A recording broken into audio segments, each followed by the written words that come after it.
Ahorita no sé si ya esté listo por ahí. Saúl, ¿no anda por ahí? Saúl Barrera. Creo que no. ¿Estás listo, Andrés?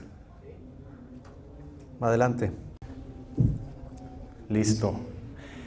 Bueno, me presento muy rápidamente. Yo soy Andrés Corral, vengo de la empresa Cisco.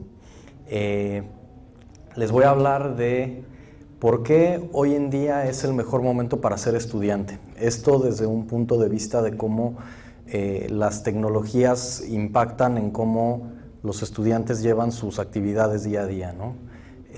Antes que nada, pues les platico un poquito de lo que tengo aquí enfrente. Es parte de una dinámica que quiero hacer. Es demo en vivo, entonces esperemos que todo salga bien. No son animaciones, no son cosas preplaneadas. Esto es en vivo, entonces invitarlos a participar. Si me van con la siguiente diapositiva, por favor. Les pido de favor, si pueden ahorita en sus dispositivos móviles, enviar un email a esa dirección, que tenga lo que tenga, no importa el título, no importa el contenido, nada más enviar un email.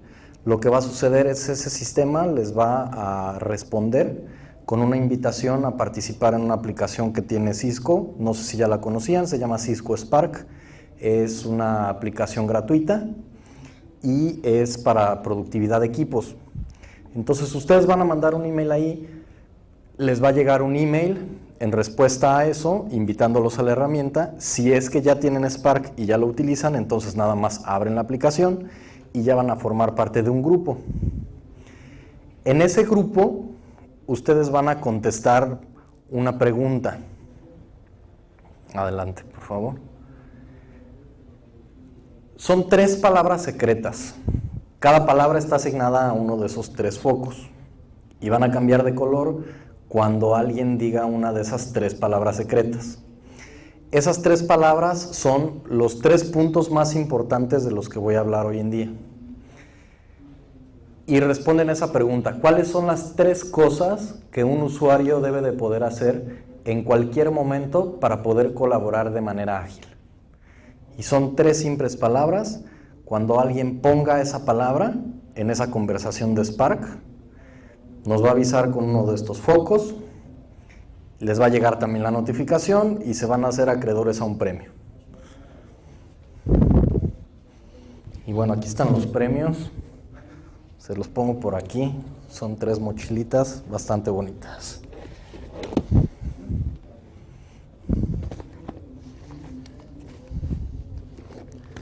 ¿Cuál era la dirección de correo? Es cudiprimavera2016@gmail.com.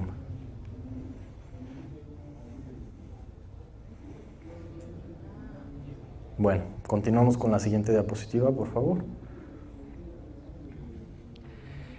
¿Quién se acuerda de ese logotipo?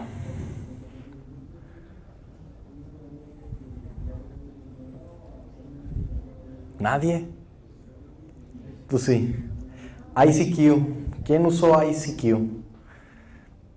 Ahí empezó la mensajería instantánea. Antes de esto, la única forma de comunicarnos era por teléfono. Y lo que empezó a suceder es que para conectarnos a internet necesitábamos usar el teléfono. Si éramos afortunados y pudientes, teníamos 2 líneas de teléfono, entonces podíamos hablar mientras estábamos conectados. Si no, pues no. Entonces, esto surgió para poder comunicarnos mientras estábamos online. Y se mandaban mensajitos unas personas a otras, cada quien era un número. Éramos simplemente un número que ya después se le asignaba un nombre. Y fue la aplicación de mensajería instantánea por excelencia y tuvo crecimiento impresionante hasta que empezaron a cambiar las cosas. ¿Qué sucedió en ese momento con los estudiantes con respecto a esa tecnología? En realidad no tenía nada que ver con el estudiante. El estudiante tal vez ocupaba ICQ para sus ratos libres, para conocer gente, para ver si encontraba a alguien que hace mucho tiempo no veía, pero en realidad no tenía un impacto. Entonces ahí vemos al estudiante que sigue con su vida normal, que no le sirve de nada esa herramienta, y continuamos. Siguiente diapositiva, por favor. Después de esto llegó MSN Messenger. y llegó Yahoo Messenger y llegó AOL Messenger. ¿Y cuál era la diferencia de estas herramientas con respecto a ICQ? Porque cuando salió el Messenger de MSN, el ICQ empezó a desaparecer. Y la gente dejó de utilizar ICQ y ICQ se volvió un desierto. Uno, los emoticons. ¿Alguna otra idea? En ICQ, al ser un número y al no haber una solicitud de amistad, empezó a haber mucho spam. Y llegaban mensajes a todo mundo no solicitados de promociones, de pornografía, de cualquier cantidad de cosas. En Messenger era básicamente lo mismo, con el concepto de amistad, te solicito y me aceptas, y con el concepto de los emoticons, ¿ok?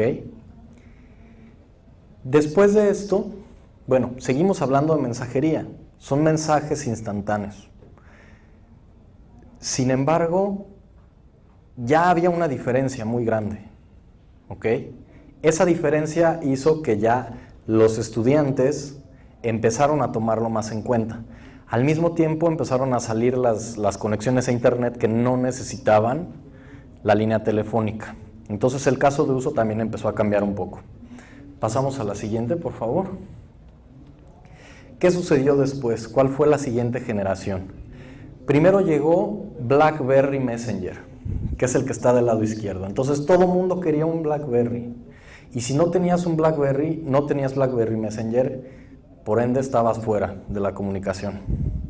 En este punto ya empezaba a impactar la vida diaria, no solo de los estudiantes, sino de la gente en general.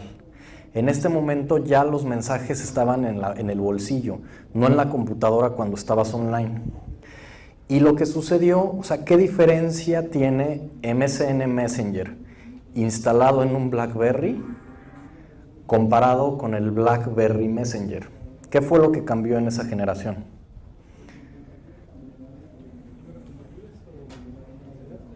¿Compatibilidad? Pues en realidad BlackBerry Messenger era menos compatible, solo con los que tienen BlackBerry.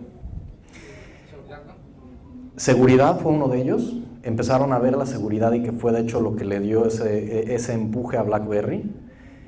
Y otro de ellos fue el estatus de presencia. En el MSN Messenger estabas online o estabas offline. En el BlackBerry Messenger siempre estabas online. Y te llegaba la notificación de ya leyeron el mensaje. Ahí empezó la doble palomita. ¿Ok? Entonces vemos cómo el dejar de utilizar un concepto de presencia, empezar a utilizar ese mismo concepto extendido a la siguiente generación de conectividad, dejó de estorbar el hecho de ¿estoy online o no estoy online? Eso servía cuando estabas enfrente de la computadora, cuando había veces que sí estabas y veces que no estabas. Pero si está eso en el bolsillo, no tiene sentido y es una funcionalidad que estorba. Y esa funcionalidad, ese cambio, hizo que MSN Messenger se fuera a la basura. Todo el mundo dejó de utilizar MSN Messenger y empezaron a utilizar BlackBerry Messenger. Y después llegó WhatsApp. Y lo que hizo fue exactamente lo mismo, pero para cualquier dispositivo. Como una aplicación instalable sin la necesidad de que fuera BlackBerry. ¿Y qué sucedió? Que BlackBerry se fue para abajo. Entonces vemos una tendencia de cómo la aplicación siguen siendo mensajes. Seguimos enviando mensajes y recibiendo mensajes con pequeños cambios. Que esos pequeños cambios no son simplemente pequeños cambios, son las funcionalidades que revolucionan la tecnología y que revolucionan el impacto que tienen en la vida diaria. Hoy en día no concebimos una realidad ni nuestra ni de estudiantes sin mensajería de ese tipo. ¿Okay? Esa capacidad de enviar y recibir mensajes ha permeado en nuestro día a día de muchas formas. Pasamos a la siguiente, por favor. ¿Y qué sucedió después? ¿O qué ha estado sucediendo después? Tal vez a nosotros no nos pase tanto, pero a gente más joven, y no por hablar de la edad de los aquí presentes incluyéndome, es un cambio real. Empiezan a utilizar más el Facebook Messenger. ¿Y cuál es el principal punto de diferencia entre, vamos a decir, un WhatsApp y un Facebook Messenger? ¿Qué es lo que a un millennial o bueno, un generación Z le gusta de Facebook Messenger y no le gusta de WhatsApp? Que WhatsApp está casado a un número telefónico. Si yo no tengo un plan de amigo con Telcel o de lo que sea de telefonía celular, yo no puedo tener WhatsApp. En cambio, yo puedo tener Facebook Messenger en un iPad que la conecto en Wi-Fi. ¿Ok? Entonces, ese punto de diferencia, una vez más, está haciendo que las cosas cambien. Y está haciendo que los hábitos de uso cambien. ¿Ok? Y bueno, no sé si fueron viendo mientras les platicaba la cara de los estudiantes que están ahí al ladito, como cada vez más nos vamos acercando a la experiencia que les facilita la vida.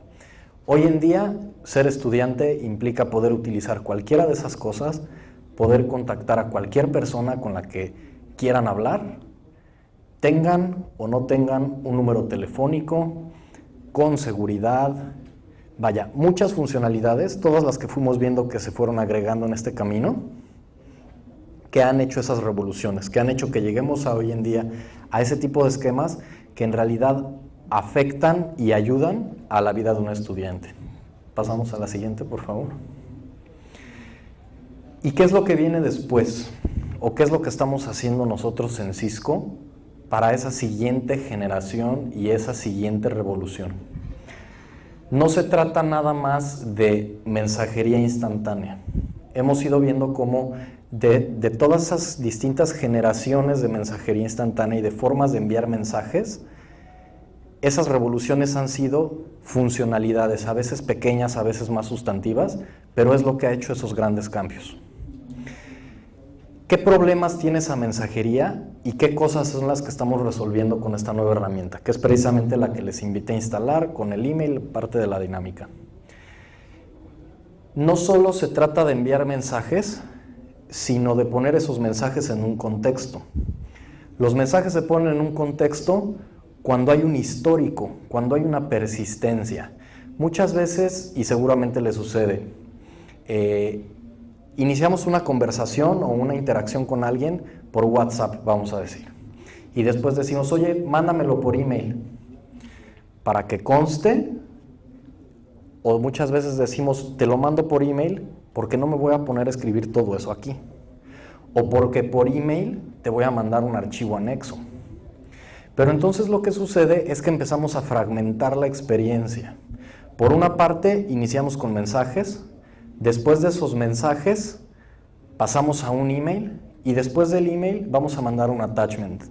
Mandamos el attachment y nos contesta un email automático. No caben archivos más de 10 megas en esa cuenta de email.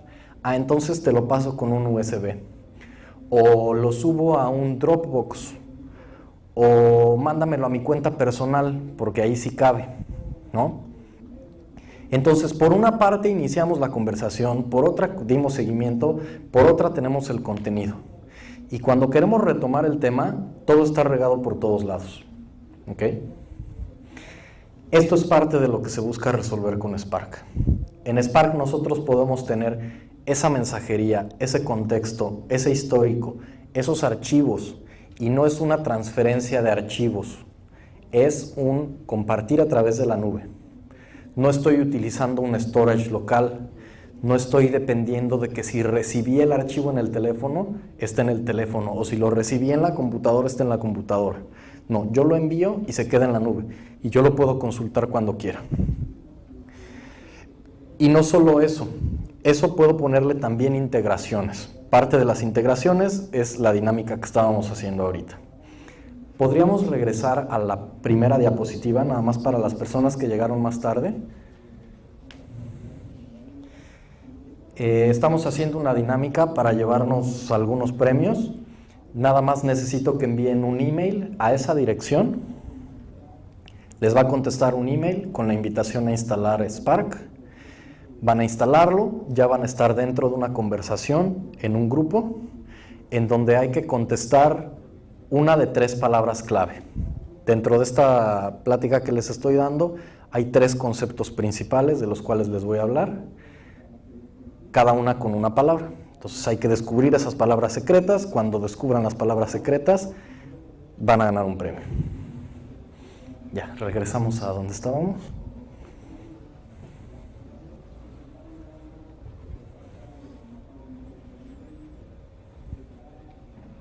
Ahí está bien. Entonces ahorita les hablaba de los mensajes y de qué revolución ha habido sobre los mensajes, la forma en que enviamos mensajes. Ahora vamos a hablar de la forma en que hacemos juntas. ¿Cómo empezamos a hacer juntas utilizando la tecnología? ¿Alguien alguna vez utilizó Microsoft NetMeeting? Bueno, ahí empezó todo. Ahí empezamos a cambiar de tener que estar siempre en el mismo lugar a tratar de utilizar video en un software, a tratar de estar de manera remota. ¿Qué sucedía con esa aplicación? Ahí como está en el tú, hacia dónde vas a marcar, necesitabas tener o una dirección IP o un dominio de DNS o algo súper complicado que nadie se iba a aprender jamás. ¿Ok? Y tenías, pues, de lo que venimos hablando desde hace mucho tiempo, tenías video, tenías voz, tenías contenido.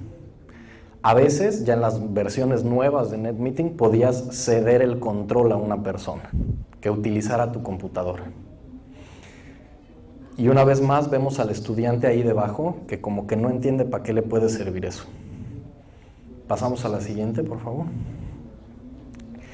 Después de esto, empezaron a permear más, a pesar de que ya existían desde antes, los equipos de telepresencia y de videoconferencia.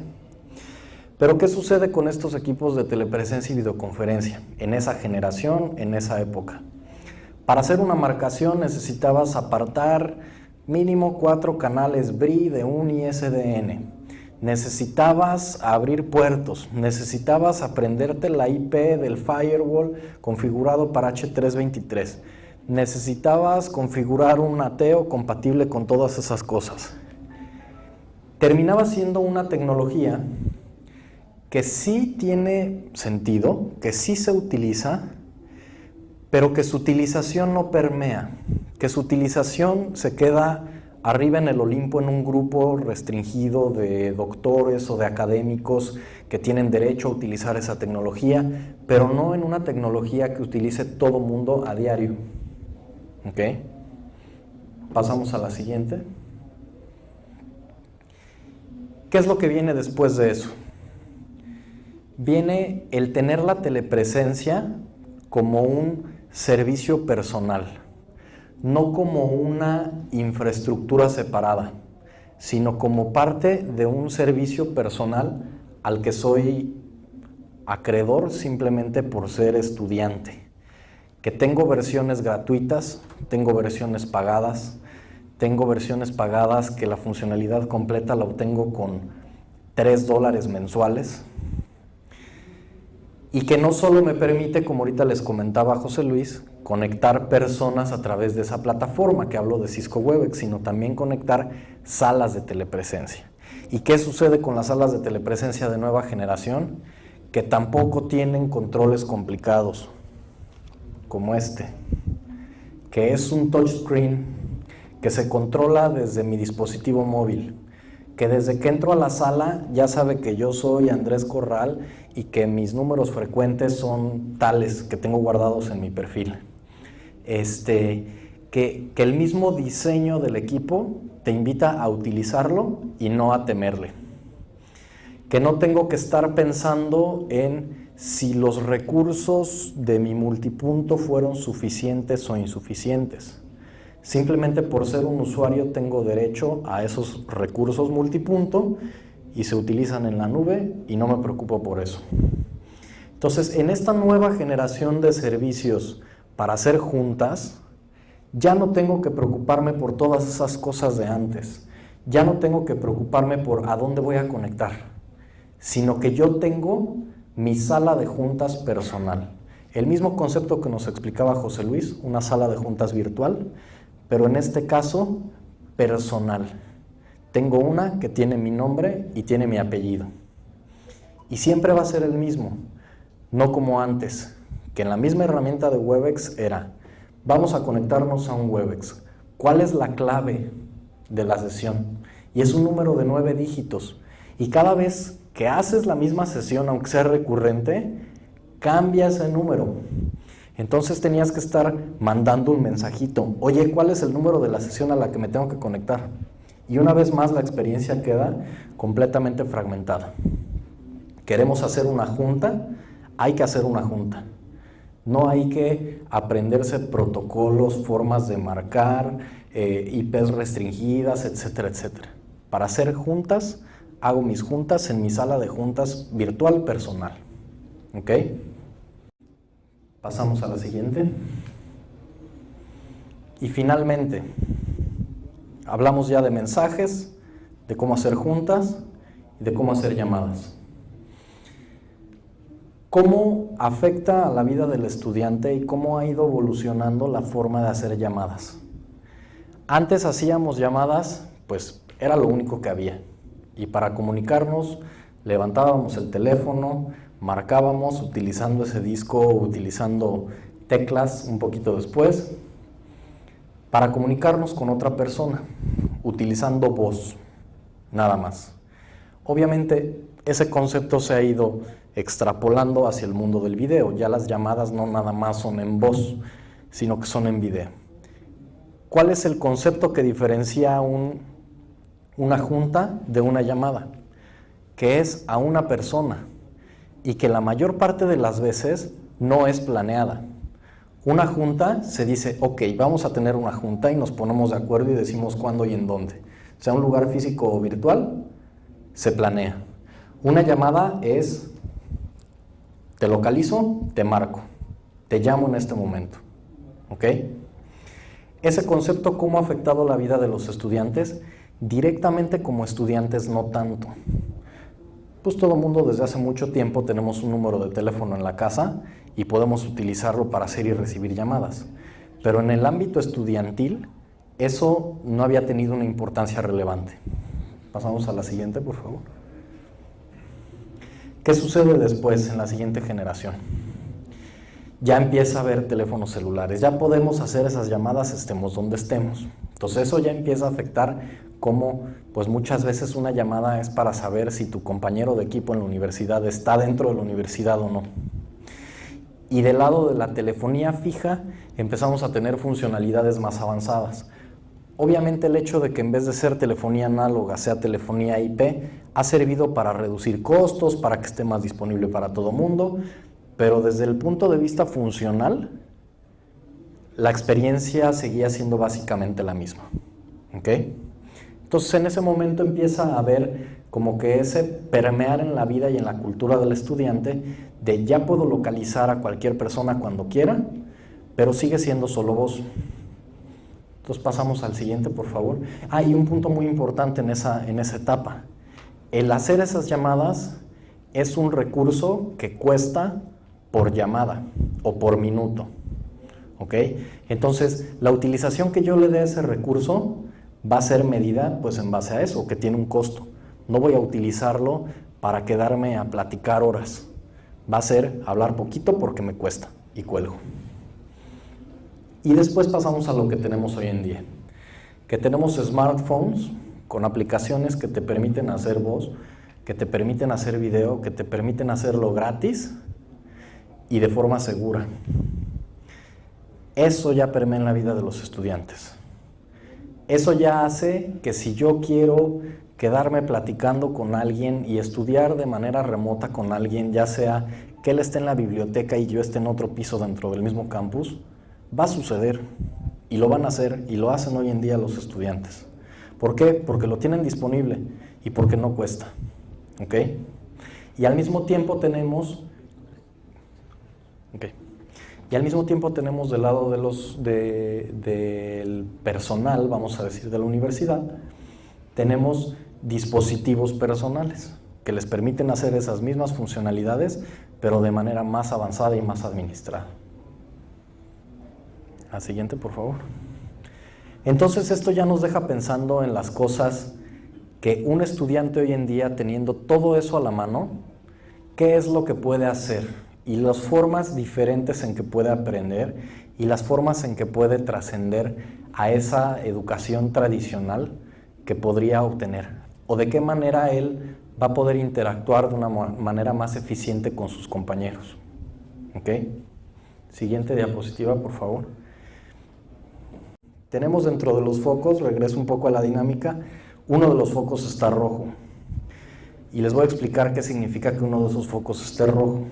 Que una persona, no sé quién haya sido, seguramente le respondió dentro de la sala de Spark, una persona se ganó un premio porque puso una de las palabras clave.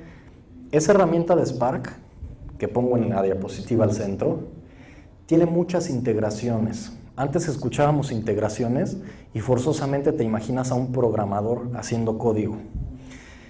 Ese ya no es el caso. Esa es una herramienta gratuita y que tiene todas esas integraciones. Un ejemplo, la integración con Instagram.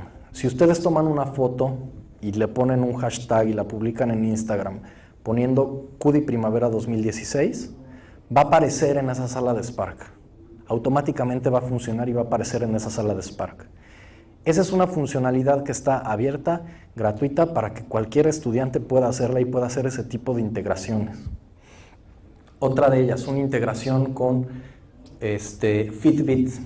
Fitbit es la pulserita que mide cuántos pasos das, si corres, si te ejercitas, si duermes bien. ¿Qué sucedería si un profesor de educación física o el coach del equipo de fútbol americano les pone la meta a sus alumnos, sus alumnos, la gente que está con ellos aprendiendo fútbol americano, vamos a decir? Necesito que en la semana corran mínimo 40 kilómetros. Y cuando cada uno corra 40 kilómetros, le va a llegar una notificación automática al profesor, al coach. Ya corrió 40 kilómetros. Y va a poder hacer una tabla automática de cuánto corrieron y quién corrió más. Y quién mantuvo mejor el ritmo cardíaco. DocuSign. ¿Alguien conoce DocuSign? DocuSign es una plataforma para mandar documentos y que se firmen con la firma electrónica del SAT. Yo puedo, a través de Spark, así como tal vez envío un email con un documento para que lo revisen, si yo lo hago a través de Spark con DocuSign, yo pongo el archivo con la solicitud de firma electrónica. En el momento en el que la otra persona lo ve, me avisa, ya vio el documento, ya abrió el documento, ya terminó de leer el documento y ya firmó el documento. Cuando firme el documento me regresa el archivo por la misma plataforma.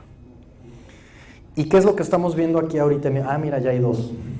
Ahorita lo que estamos viendo en vivo es, en esa sala de Spark se puso un robot que lo que está haciendo es escuchar esas palabras clave que yo dije. En el momento en el que detecta una de esas 3 palabras clave, dice, felicidades, esta persona ganó, y manda una señal a través de internet. No sé si conocían estos focos que venden en Home Depot, que son focos que se conectan por internet y desde internet les controlas el color y la intensidad. Entonces esa sala de Spark lo que está haciendo es, cuando detecta que una persona manda ese mensaje, le dice al foco, préndete, cambia de color.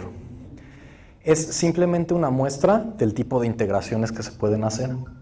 De manera muy sencilla y sin necesidad de programación, hicimos que se registren mandando un email vacío a una cuenta de Gmail, que eso los invite a la herramienta, que los agregue a esa conversación en esa herramienta y que esté escuchando esas palabras clave, que a su vez puede ejecutar acciones en el mundo real.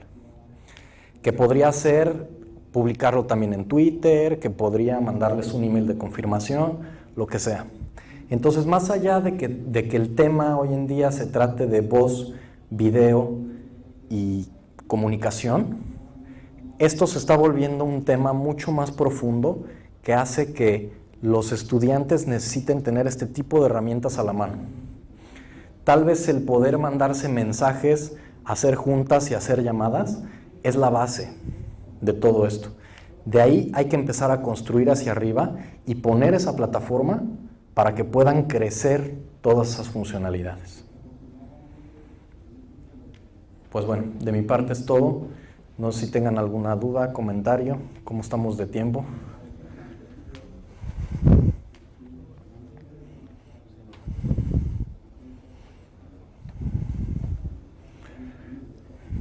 Gracias, Andrés.